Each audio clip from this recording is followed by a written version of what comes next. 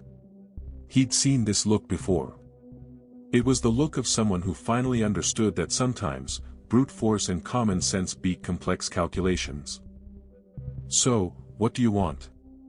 Vex asked, the question clipped, but without its previous demand. You wish for compensation. Financial remuneration for your efforts. Elias shook his head. Nah, Captain. We didn't do it for money. We did it 'cause it was broken, and we figured we could fix it. That's just what we do. He paused, looking fondly at Betsy. She's a good ship. Takes a bit of patience, but she'll get you where you're going. Then what is your demand? Vex pressed. Elias thought for a moment. Well, there's one thing. That main computer system in there, he pointed towards the ship's brain, a complex Flyrian neural network now heavily bypassed by human-made circuit boards. It still tries to talk to Flyrian satellites we don't understand. Keeps throwing up errors.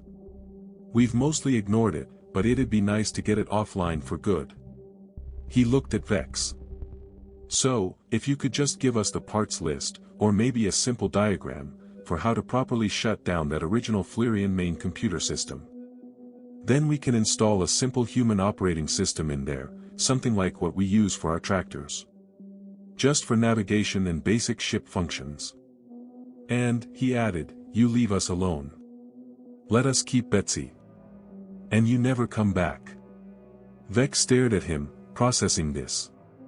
A parts list. A diagram.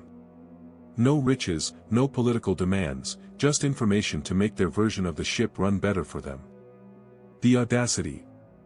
The simplicity. She realized, in that moment, something profound. These humans hadn't just fixed a ship. They had conquered the technology. They hadn't integrated into Flyrian design, they had assimilated Flyrian design into their own, messy, brilliant way of doing things. They took something impossibly complex, something the Flyrian collective had deemed impossible, and used simple, crude, yet undeniably effective solutions to beat it. They ignored the rules, they bypassed the protocols, and they just made it work. They didn't just repair it, they made it theirs. Agreed, Vex said, the word coming out with a surprising amount of gravitas. I will transmit the necessary schematics for deactivating the original Flyrian neural network. And the Flyrian collective will withdraw its claim on Asset 7, Alpha, 9, Omega. Earth will remain a low-tech quarantine zone, but this specific vessel will be marked as irrevocably corrupted by local life forms and removed from all active manifests. Elias grinned. Sounds about right. Irrevocably corrupted. I like that. Vex turned, her mission now officially, awkwardly, accomplished. She gave a curt nod to Elias, then to her still shaking ensign clack, and led her team back to their sleek, silent ship. The ramp retracted, the hatches sealed, and with another silent hiss, the Flyrian vessel lifted off, disappearing into the blue sky as quickly and arrogantly as it had arrived. Elias watched them go, a satisfied smile on his face. He turned back to his crew, who were already picking up tools and chattering excitedly. All right, folks, he said, clapping his hands together. Back to work. That steering wheel still pulls a bit to the left, and I think that number 3 Christmas light is about to burn out. He gestured towards Betsy. Betsy's got a big future ahead of her. Lots of places to go. Lots of fixes still to make. The crew cheered, already getting back to the comforting, greasy hum of their shared project. The rust bucket, the Phoenix, Betsy. Whatever you called her, she was theirs. And she was flying. The conclusion. The engine test ended with a series of loud, industrial-grade clunks and a final, shuddering sigh from Betsy. Captain Vex, the Fleerian officer, stood in the dust, her earlier arrogance completely gone. She looked at the ship, a monstrous hybrid of Fleerian elegance and human utility, and realized the truth. The vessel is operational, she stated, her voice flat with resignation. But it is no longer a Fleerian vessel. The original systems are too intertwined with your modifications.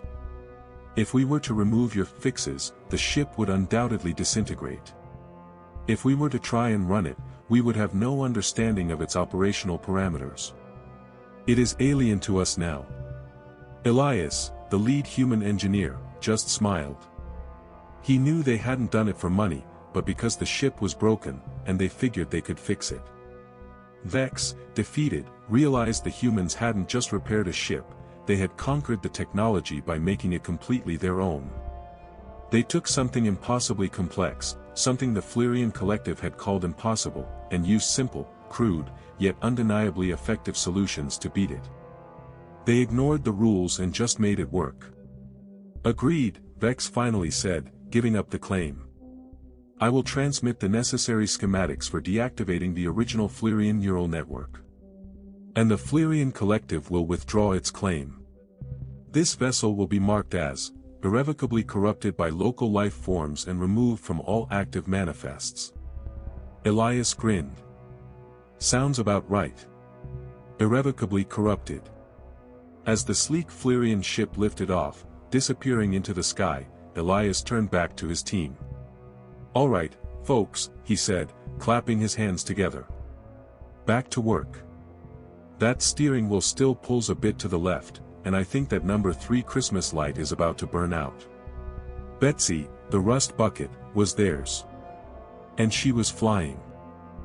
Let this message ignite your faith, rekindle your hope, and spur you to stand firm on your journey. Thank you for staying with me to the end. If this story stirred your heart, drop a like, share this video with someone who needs it, and hit that subscribe button to catch more content like this. May God's blessings overflow in your life, and I'll see you soon.